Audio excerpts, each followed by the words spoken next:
Point, Chief.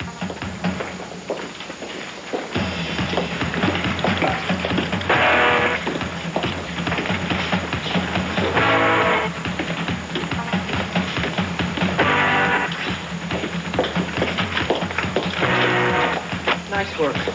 Oh, thanks, boss.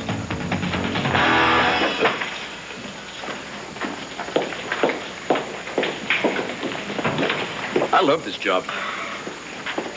Do you notice a slight chill in the air? It's more like a deep freeze. I guess, my parents' friendly dinner last night wasn't so friendly.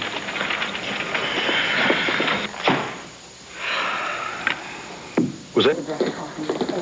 Dad, I agree with you. Cassie's doing a fabulous job with the Angel Square story. The problem is there's really too much for any one reporter to handle. At least with banner-style depth and insight. There really is a lot involved.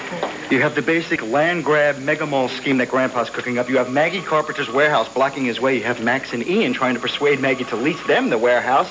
And then you have the whole credit union angle. Clint, Antonio started that. Now that he's gone, the question is whether it will still stay afloat. And then the other question is if the community resistance to Acer will collapse. And Dad, it'd be a cinch for me to help Cassie with this, being I have no major assignments. I know. You're not thrilled at the fact of us working together, but trust me, it'll be just fine. We got a couple of great role models in you and Mom. You worked together for years when you were married and now that you're not. Come on, what do you say? What I said from the get-go, and maybe a million times since. Keep your romance, if that's the right word for it, out of the office. Haven't we? Have we so much as mentioned our relationship? This is strictly work-related. Kevin, what do you take me for? I know exactly what's going on. Work. That's what's going on. Don't patronize me, boy. Now, you two want to be joined at the hips. Go home. I don't pay you for romancing each other here on the job. This is insane. No, it's an order. Keep your touchy-feely stuff out of this office. What are you doing?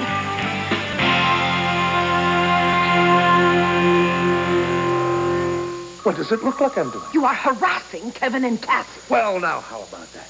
She doesn't know everything. I am managing the staff. It's what you pay me for. I'm sorry, I do not pay you to come down on Kevin about his private life in such a distinctly public setting.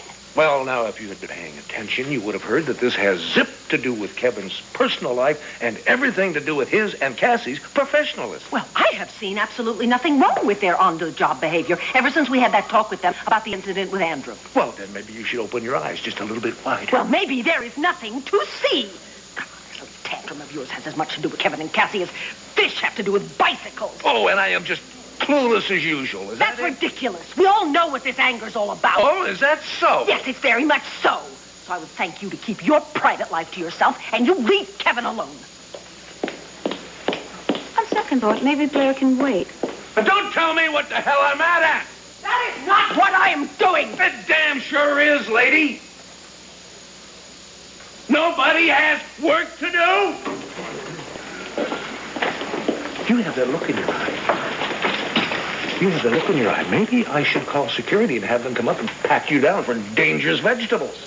Did he say vegetable? Don't you reflect. 1,000 pardons. All I want you to do is be honest about your anger. Well, but give it to myself. You have a lot of rules. Now, if I'm angry about anything, it's that bullseye glob of whatever that you put on the back of my favorite sports jacket. It's your fault that I threw that tomato at you. It was a tomato? Oh, and I suppose the first one you fired at me was my fault, too. Tomatoes.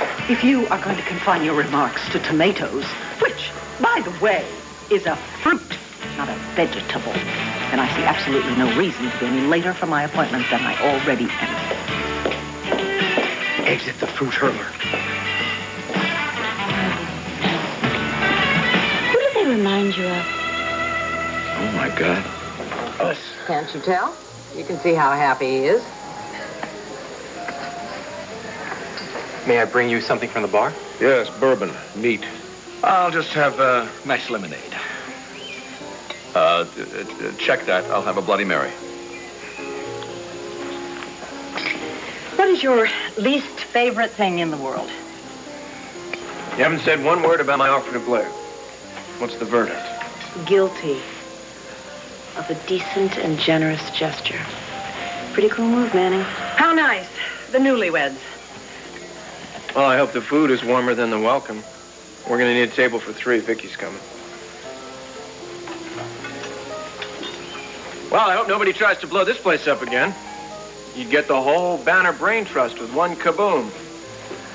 Publisher isn't here, thank God. I checked my facts before I ran with that story. Oh, hi, darling. Welcome. You don't have to walk far. Oh, right good. there. Hello, Taya. Todd. Hey. Oh, it's so nice to see you. Well, it's nice to see you, too. Thank you. Thank you. You look wonderful. And thank you so much. Hey, some bread here.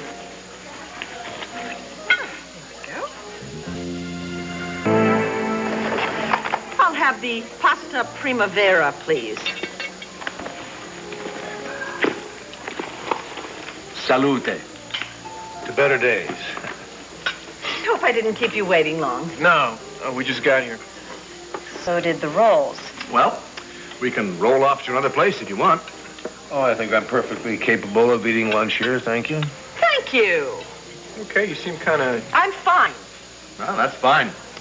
Muriel and I have had some transcendent arguments in restaurants. Yeah, well, you won't see one today. Vicky and I don't duke it out in public. Oh, maybe we can change things. I'm sorry? Well, I didn't give you the warmest of sister-in-law greetings, did I, when we last met? I thought we could start over again. Well, that's pretty much why I'm here. I'd really like to get to know you. Besides, Vicky and I aren't married anymore. I told her this was a lousy idea, but she doesn't listen to a word I say. So we don't have anything to fight about. Because she's smart, huh? Except maybe a nasty little habit of eavesdropping. That's absurd. But then what do you expect from someone whose notion of problem solving is to fire a tomato at a man's back? Oh, that's an interesting projectile. I mean it. I'm really glad to be part of your family. I realized that it must have been a shock when Todd and I were married so suddenly. It just seemed right. The sad truth is, there are some people who are so thick-headed and so insensitive that they only respond to outright behavior. And some people only pretend to be civilized. Excuse me, I don't think that's fair. Well, you would know, wouldn't you? Because you started this fuss in the first place. Wait, no, hold on a second. Wait, I can speak for myself. Blair initiated the divorce. Todd just followed through on it. The problem is it takes 2 to be civilized. Oh, give me a break. You wouldn't know civilized behavior if it bit you on the behind. Do you know what? I am getting sick and tired of you telling me how and how not to act. What's your problem? I'm fine. I told you that. Fine. You won't hear another word from me, however accurate it may be. May I suggest that in response, you go and try and figure out just exactly whom you are so angry at and why? Vicky! Stop it!